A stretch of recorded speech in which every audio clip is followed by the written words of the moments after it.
Oh my god, okay, so I guess that just happened. Spoiler warning, of course. Keeping Up A-Fear-Ances may just be one of the craziest episodes of the series so far. Not only did it give us a ton of new information, such as the reveal of a mysterious substance called Titan's blood, we also learned that Creepy Luz actually exists. Yeah, I'm as surprised as you are. I don't think anyone saw that coming. I've been doing a lot of thinking, and I have a great idea of who might have created her. Before I get to that though, a lot of you watch my Owl House videos regularly, yet don't subscribe.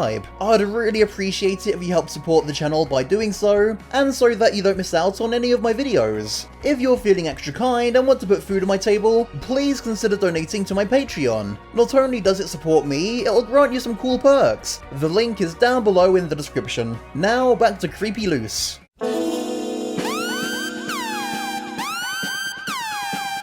Before anything, I think it's important to establish the facts. What do we know for sure about Creepy? First off, she may be a pretty good copy of Luz, but she isn't perfect. For one thing, the letters she sent to Camila in Enchanting Gromfrites are off. First of all, she misspelled Luz's own name. Secondly, her mannerisms are completely different. Mother-daughter activities just doesn't sound very Lucy, does it? Now, she must be somewhat convincing enough to fool Camila, but it's also important to keep in mind that she's under the impression the camp would mellow Luz out, so she might put any obvious differences down to that. That doesn't count, right?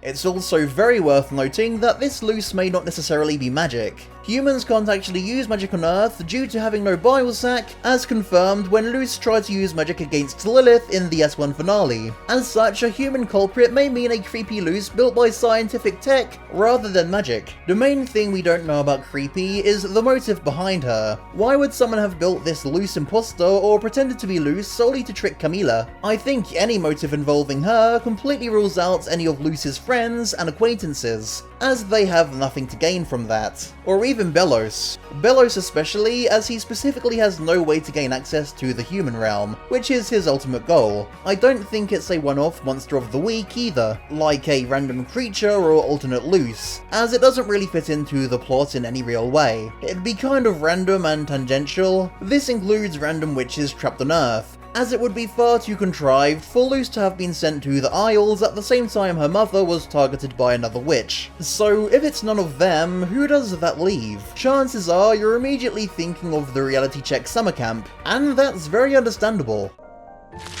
I am not going back to summer camp. It makes a ton of sense for Dana to have introduced a secret antagonist from episode 1. I mean, their slogan, "Think inside the box," screams evil organization. More to the point, the camp was expecting Luz and never notified Camila. Is something nefarious really going on here? I'll be honest, I really don't think so. For many reasons, but the main one being that the motive simply isn't there for me. I mean, sure, what if we were to say that, theoretically, individualistic kids like Luz do possess some kind of untapped powerful magic? There are still probably going to be far easier ways of harnessing said theoretical magic than pretending to be a summer camp. I mean, if they have the power to create something like that, then I feel like their plan could be a lot more foolproof. Not to mention, how would they even know what Luz looks and sounds like in the first place? I could spend all day nitpicking this theory, but I won't bother. It's a good answer, but it has too many holes to be a satisfying one. I think Creepy Luz really did go to camp, and that's why reality check didn't call up.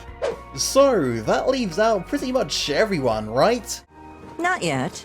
Allow me to introduce a new piece of evidence that came to light during the Season 2 trailer. This scene is very intriguing to me. It not only gives us a possible location for the culprit's whereabouts, it also tells us a bit about the potential culprit themselves. I am of course referring to this conspiracy board, which seems to be specifically analysing magical phenomena, if this figure pictured with what is very likely a witch's staff is anything to go by. Now, it's extremely coincidental we'd have the concept of Titan's blood introduced in the very same episode that Creepy Luz is introduced. As such, I strongly believe there's a connection going on here. While the human Gwendolyn mentioned would be far too old to have anything to do with it, what if he has a distant relative living back on Earth? Maybe the person which this room belongs to is researching magic specifically to find out what's happened to their relative. Specifically, how they got spirited away to the demon realm. And in case anyone is wondering how this person would know about their relative's disappearance, I think his partner or someone else would have seen him disappear. disappear. Then, the story of his unusual disappearance might have passed down from generation to generation. As for how this person knows anything about witches and the Boiling Isles, it's obvious from the board that they do their research. Eda says herself that things from the demon realm end up on Earth all the time, so it's very possible that she found records implying its existence. So, we have a magic researcher who's also likely a scientist and inventor trying to build a portal to the demon realm. Hey, wait a sec, wouldn't it be possible for Creepy to have been made with science? We have seen science do some magic-like things in the Boiling Isles before, and as we established earlier, she isn't necessarily a magical creation, especially if she was made by a human who can't do magic. Hell, maybe Creepy Luz even has like a robot-y face and that's the reason we see it obscured in shadow.